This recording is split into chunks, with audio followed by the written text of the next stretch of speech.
सुंदरी नगर से निकल के रानू का परिवार जंगल के पास जाता है और सोचता कि जंगल से कुछ लकड़ियाँ चुराएंगे और अपने गांव में ले जाके बेच देंगे। तभी रास्ते में उन्हें एक प्यारी सी टुन्नी चिड़िया दिखती है। टुन्नी चिड़िया को देख के वो लोग घबरा जाते हैं और हंस के कहने लगते हैं, अरे मेरी प्यारी टुन्नी, तुम्हें कुछ दाना पानी चाहिए तो मेरे गांव आ जाना। टुन्नी उन्हें बड़ी बड़ी आंखें करके देखती और वो समझ जाती उनके छलावे को। वो समझ जाती कि ये लोग नाटक कर रहे हैं, क्योंकि वो कोई साधारण चिड़िया नहीं थी। वो लोग टुन्नी को नहीं पहचान पाते। टुन्नी को अपनी बातों में उलझाते ही है, तभी देखते ही देखते टुन्नी अपने असली रूप में आती है। वो जब अपने असली रूप में आती, उसका रूप देख के ये लोग घबरा जाते हैं और कहते हैं, हमें माफ़ कर दो, हमसे गलती हो गई। हम यहाँ लकड़ियाँ चोरी करने आए थे अपने गांव में के लिए ले जाने के लिए।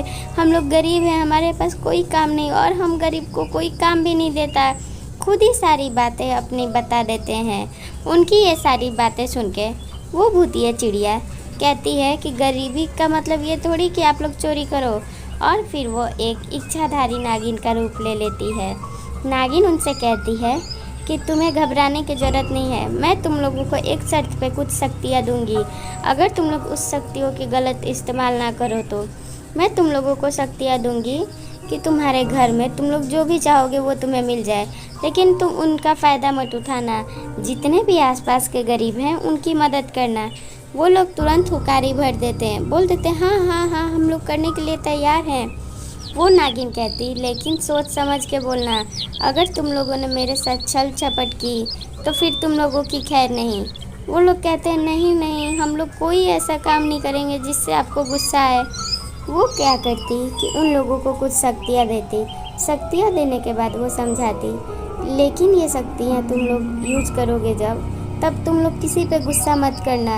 अगर तुम लोग गुस्से में कुछ कह दोगे तो फिर वो बातें सच हो जाएंगी, चाहे तुम्हारा बच्चे हो या फिर बगल के लोग हो।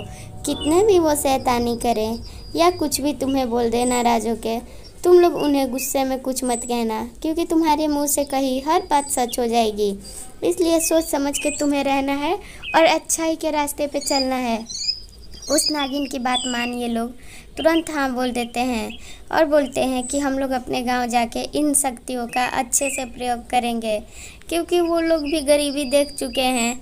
ये सारी बातें सुन नागिन उन पे भरोसा कर लेती और बोलती कि शक्तियाँ इस्तेमाल करने के साथ तुम गांव वालों को समझाना कि चोरी के रास्ते पे कभी ना चले, मेहनत करके कमाए।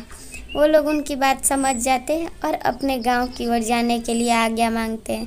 तभी वो उन्हें जाने देती है। अगले दिन उनके घर के बाहर गांव वाले इकट्ठे हो जाते हैं और कहते कि आज लकड़ी नहीं लाए आप लोग, क्योंकि वो लोग सालों से लकड़ियाँ चुरा के रात में और दिन में बेच दिया करते हैं। उनका बेटा बहुत शैतानी कर रहा होता है। तभी वो उनकी माँ परेशान होती और उसे डांट नहीं पाती, क्योंकि उसे नागिन का बात याद था। गांव वालों को भी वो समझाती कि मैं आप लोगों से कुछ बात करना चाहती हूँ। अब मैं लकड़ियाँ नहीं दूंगी, मैं मुफ्त की आप लोगों की ज़रूरतें पूरा किया करूँगी। गांव वाले सारे खुश हो जाते हैं और उन्हें यकीन नहीं होता कि ये लोग बिना पैसा लिए उनकी मदद करने को तैयार कैसे हो गए। वो लोग कहते, क्या ये बात सच है? तभी रानू का पूरा परिवार कहता, हाँ हाँ, ये बात सच है। अब से मैं आप लोगों की बिना पैसों का मदद किया करूँगी। आप लोगों को जो चाहिए मैं वो दिया करूँगी। सारे गांव वाले खुशी खुशी रानू की जयकार लगाने लगते हैं। रानू कहती, नहीं नहीं, मेरी जयकार नहीं, आप लोगों को भी यही कहना चाहूँगी कि आप लोग पशु पक्षी की भी मदद करें। सारे गांव वाले तैयार हो जाते हैं। ऐसी कहानी के लिए चैनल सब्सक्राइब कर